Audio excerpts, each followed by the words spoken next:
ہونا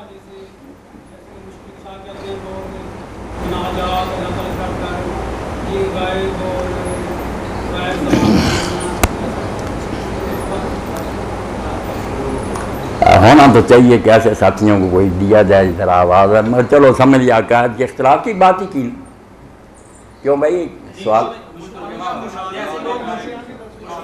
یہی کہا کہ جو اختلاف ہے عقائد میں جو اختلاف ہے اس کے بارے میں کہا، اور ایسی باتیں کوئی مشکل کشا کہتا ہے کوئی کچھ کہتا۔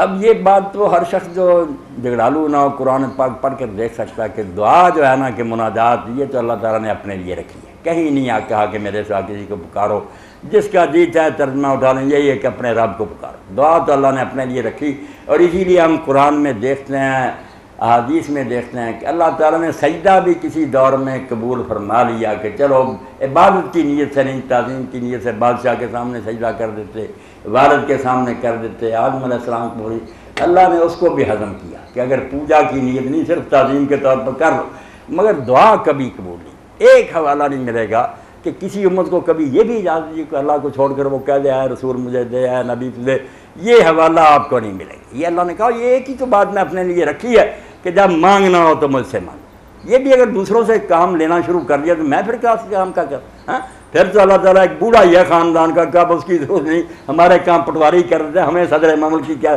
یہ بہت ظلم ہے، اس کے میں کوئی شک نہیں، انتہا درجے کا ظلم کہ اللہ سے تعلق تو یہی تھا کہ جب کوئی مشکل برے ہم اس کو پکاریں، جب اور بہت سارے اٹھ کھڑے ہوئے جو مشکلیں حل کرتے ہیں، اللہ کا پھر کیا رہ گیا، بہت ظلم ہے۔ مگر یہ مشکل کشا کی بات کروں گا کیونکہ علامہ اقبال بھی ایک جگہ کہتے ہیں نا مرتضیٰ مشکل کشا شیر خدا، تو سوچنا بھی چاہیے، کچھ حسن ظن سے بھی کام لینا چاہیے۔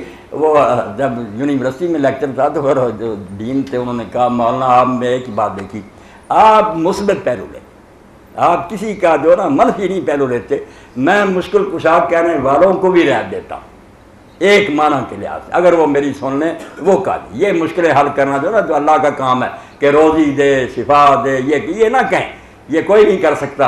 حضرت علی رضی اللہ عنہ مشکل کشا اس معنی میں ہوتا ہے تو آپ ساری زندگی کو اس طرح تلخی میں گزری، 4-5 سال اس طرح گزرے، روتے تھے ممبر پر، داڑھی تر ہو جاتی تھی کہ اللہ میں ان مسلمانوں سے تنگ آ گیا، مجھے ان سے اٹھا، زندگی حرام ہو گئی، 4 سال جنگوں میں گزر گیا، بعد میں اولاد اطہار کے ساتھ کیا گزری۔ یہ نہیں کام کسی اللہ کے نیک بن رہے، یہ خدا کے کام۔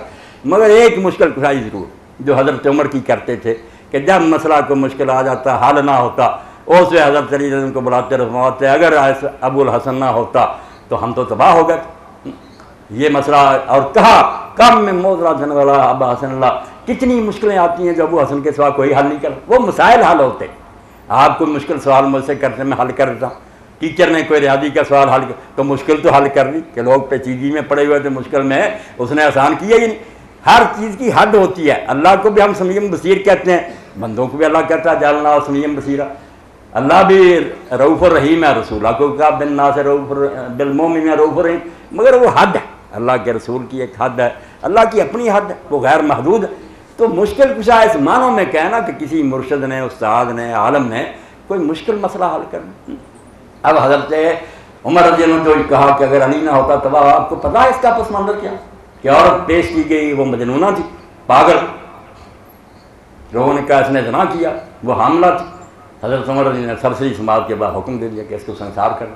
لوگ لے کر جا رہے تھے، امیر المومنین علی ملے، انہوں نے کہا کیا معاملہ، فرمایا یہ قصہ، فرمایا واپس لے، واپس لے گئے۔ حضرت عمر رضی اللہ عنہ نے پوچھا کیوں آ گئے، کہا علی نے روکی۔ علی بھی پہنچ گئے، فرمایا علی کیا، فرمایا 2 غلط باتیں، پہلے آپ کو نہیں پتا کہ اللہ کے رسول نے کہا بچہ جب تک بالغ نہ ہو جائے، سویا ہوا جاگ نہ جائے، اور جو مجنون ہے وہ تندرست نہ ہو جائے، اس کو سزا نہیں دے، اور تو پاگل ہے بیچاری، آپ مجنونہ کو رجم کر رہے ہیں۔ اور پھر آپ کو اللہ نے حق دیا عورت کو مارنے کا، اگر یہ تندرست بھی ہو، اس بچے کو مارنے کا حق دیا، بے گناہ بچہ۔ اس وقت آپ نے کہا کہ اگر علی نہ ہوتا تو عمر تو ہلاک ہو گیا۔ تو ایسی مشکلیں حل ہوتی رہی ہیں، بہت ہوئیں، بہت بار مسائل میں مشورے لیتے رہے، اس حد تک مشکل کشا اگر کہہ دیں کوئی بات ہے۔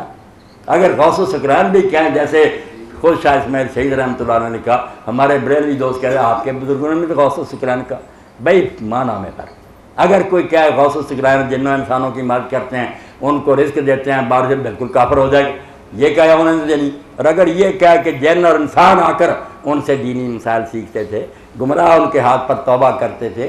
بڑے بڑے لوگ جو تھے وہ تائب ہو گئے تو یقیناً انہوں نے عمل کیا. تاریخ اسلام بتاتی ہے کہ امام ابن جوزی اور شیخ عبد القادر اپنے دور میں دونوں ایک ہی زمانے میں تھوڑا فرق ہے. جب یہ دونوں آواز کرتے تھے ان سے اچھا خطیب نہیں پیدا. مجمع میں ہزاروں لوگ ہوتے تھے اور بے شمار چور ڈاکو رو رو کر ہاتھ کھڑے کر کے طائب ہو کے جاتے تھے. تو یہ اگر مدد کی ہے جنہوں نے انسانوں کی گمراہوں کو سیدھی راہ پر لائے تو اس کا انکار کرنے کی کیا ضرورت.